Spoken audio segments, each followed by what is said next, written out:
Que votre cœur ne soit pas bouleversé. Croyez en Dieu, croyez aussi en moi, dit Jésus. Croyez aussi à cause des œuvres elles-mêmes.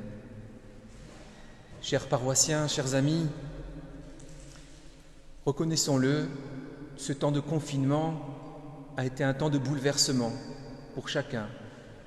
Nous avons été bouleversés.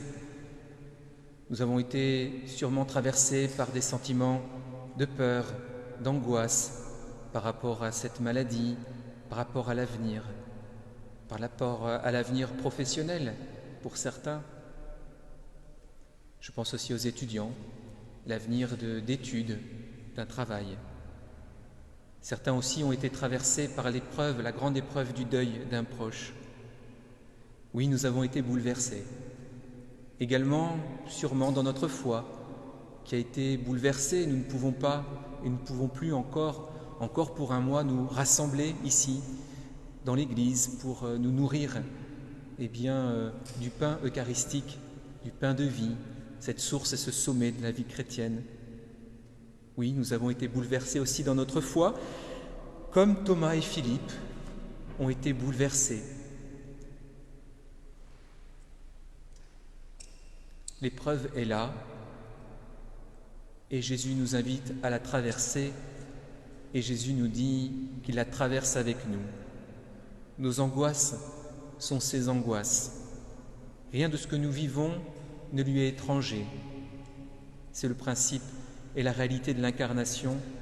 Le Seigneur est avec nous dans toutes les dimensions de notre vie.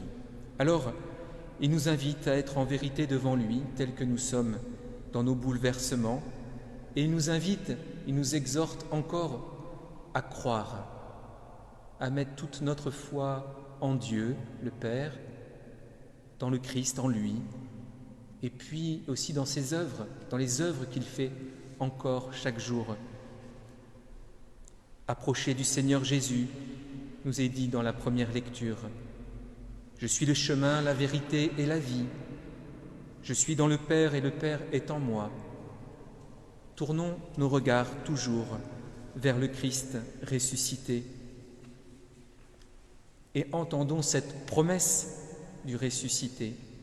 Nous l'avons entendu dans la première lecture, plutôt la seconde. Vous êtes un peuple destiné au salut, au pardon, à la paix, à la vie éternelle. Et puis, heureux ceux qui ont cru sans avoir vu. Ne désespérez pas. Croyez en Dieu, croyez en moi.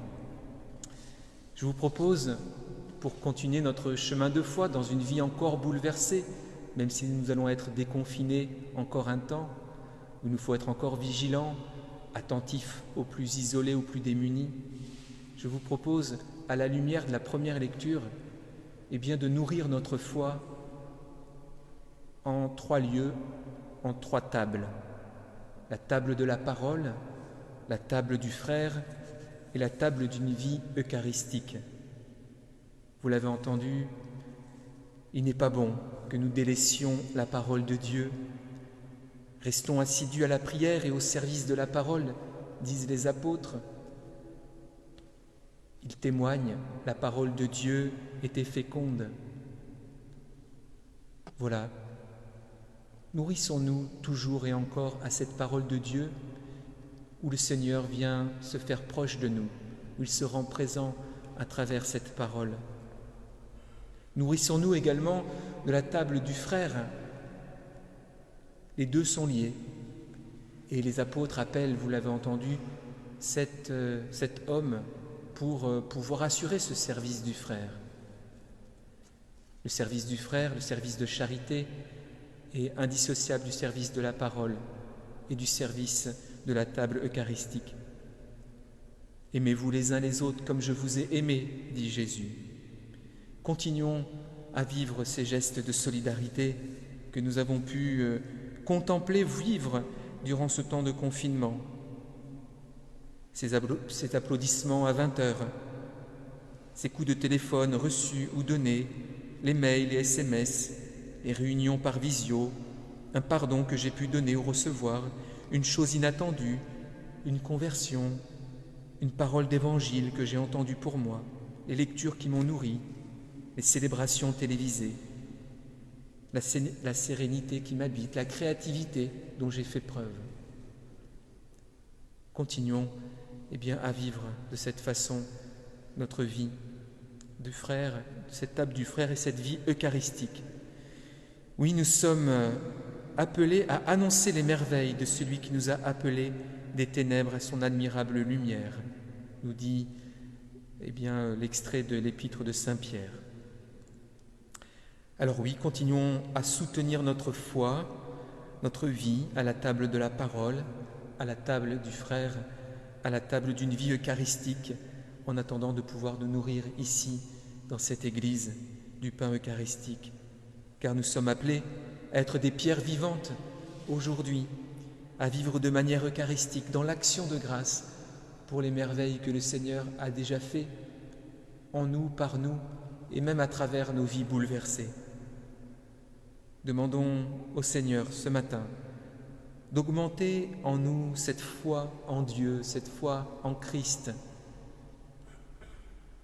Donne-nous la grâce, Seigneur, d'être des pierres vivantes, de croire toujours en cette promesse de salut, de pardon pour nous et pour la multitude.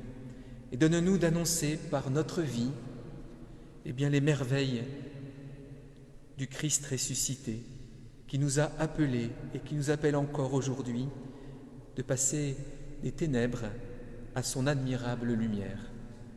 Amen.